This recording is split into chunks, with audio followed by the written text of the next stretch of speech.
Bonsoir. Une amie chère m'envoie ce jour un mail qu'elle a intitulé J'ai mal à mon église. Elle se dit choquée par les pétitions exigeant l'autorisation des cultes publics et surprise que des évêques aient été jusqu'à saisir le Conseil d'État sur le sujet. Ils disent parler au nom du peuple chrétien. Mais se doute-t-il que leurs paroles choquent aussi bon nombre d'hommes et de femmes de ce peuple chrétien qu'ils prétendent représenter? Pour ma part, tout prêtre que je suis, je ne me reconnais pas dans cette démarche qui est la leur. Quoi? Notre Église exigerait des privilèges, des passe-droits.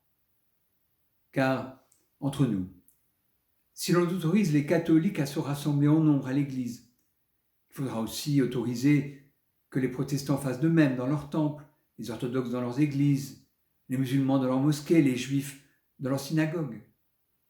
Pourquoi continuerait-on alors d'interdire au théâtre et à toutes les salles de spectacle et bien d'autres institutions d'accueillir du monde?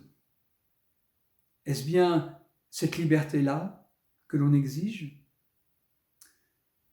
Dans le contexte de pandémie aiguë, dont les nouvelles sont chaque jour plus alarmantes, j'ai honte de mon Église si elle ne sait pas se faire humble et fraternelle, si elle ne veut pas comprendre la détresse du monde de la santé, si elle ne veut pas jouer le jeu, en obéissant simplement aux élémentaires consignes de prudence.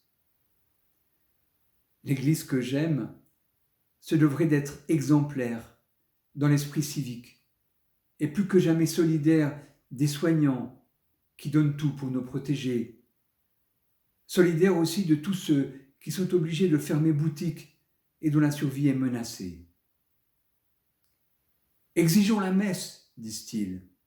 Mais de qui se moque-t-on?